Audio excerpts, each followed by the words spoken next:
Bapak, Ibu, Kepala Satuan Pendidikan, sebelumnya kita sudah belajar bagaimana cara efektif memberikan umpan balik. Masih ingat kan dengan konsep VIRA? F. Fokus pada tujuan. I. Identifikasi GPS. R. Rencana aksi. Dan A. Akuntabilitas dan komitmen. Nah, bagaimana penerapan konsep tersebut ketika kita akan melakukan umpan balik? Simak sampai habis video berikut ini.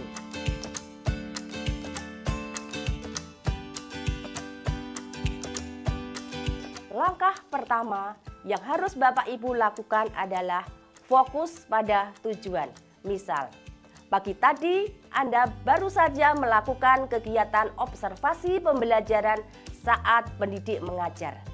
Kemudian, pada siang harinya Anda dan pendidik bertemu untuk membahasnya. Sampaikanlah bahwa ini adalah sesi umpan balik yang akan membahas kegiatan observasi pembelajaran. Dengan ini, diskusi yang terjadi pada sesi umpan balik akan mengacu pada kegiatan observasi pembelajaran hari tersebut. Kurang lebih, gambaran praktiknya akan seperti ini. Ibu, siang ini kita akan melakukan sesi umpan balik. Nah, kita akan diskusi dan membahas apa-apa yang terjadi pada pembelajaran tadi pagi ya. Bisa kita sepakati? Langkah kedua, I atau identifikasi GPS. Nah, pada proses ini, Kepala Satuan Pendidikan dapat melakukan dua aktivitas sekaligus. Pertama, meminta pendidik merefleksikan hal yang baik dan yang perlu diperbaiki dari perencanaan pembelajaran dan praktek pembelajarannya. Kedua, menunjukkan hasil supervisi akademik yang dilakukan Bapak, Ibu, Kepala Satuan Pendidikan. Untuk lebih jelasnya, Bapak Ibu bisa melihat ilustrasi berikut ini. Ibu, silakan lihat kembali RPP atau rencana pembelajarannya. Ibu boleh tandai berdasarkan kegiatan pembelajaran tadi. Mana saja yang sudah sesuai dengan perencanaan dan mana yang belum. Setelah pendidik mampu merefleksikan dan menunjukkan apa yang sudah baik, serta apa yang perlu ditingkatkan selanjutnya, Bapak, Ibu dapat menyampaikan hal berikut. Saya mengapresiasi sekali Ibu sudah bisa menunjukkan mana yang sudah baik dan mana yang perlu ditingkatkan. Kalau dari saya, boleh sedikit saya sampaikan hasil pengamatan saya, Bu. Nah, pada bagian ini, Kepala Satuan Pendidikan hanya menyampaikan fakta atau apa yang dilihat berdasarkan catatan hasil supervisi akademik yang sudah dinilainya. Tidak perlu memberikan solusi apa yang sebaiknya diambil jika proses pembelajaran ada yang kurang. Biarkan pendidik menemukan sendiri solusinya seperti apa.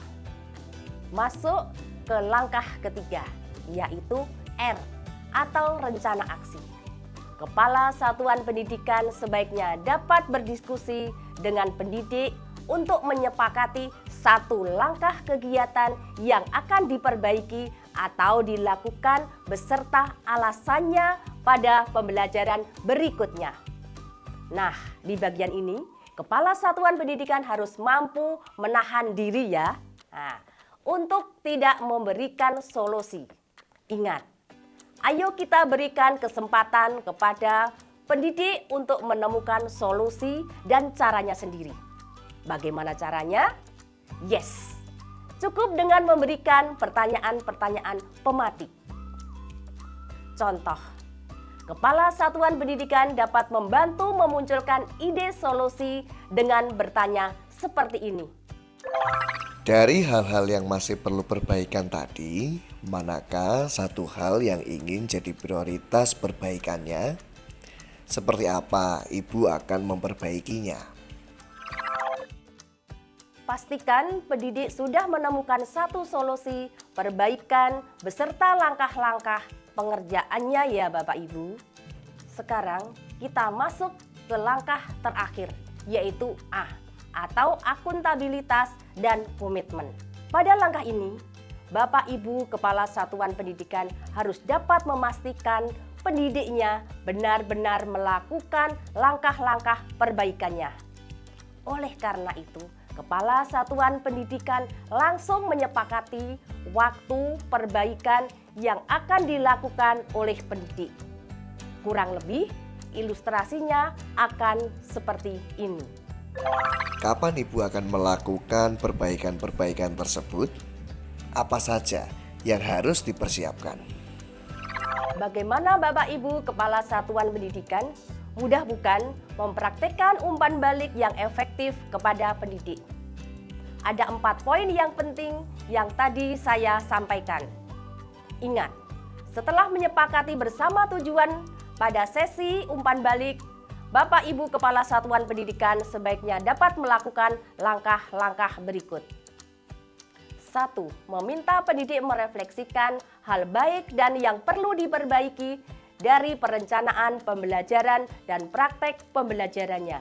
2. Menunjukkan hasil supervisi akademik yang dilakukan Kepala Satuan Pendidikan. 3. Berdiskusi dengan pendidik untuk menyepakati satu langkah kegiatan yang akan diperbaiki atau dilakukan beserta alasannya pada pembelajaran berikutnya.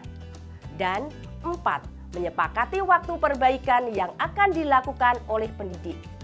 Selamat mencoba ya, Bapak Ibu Kepala Satuan Pendidikan.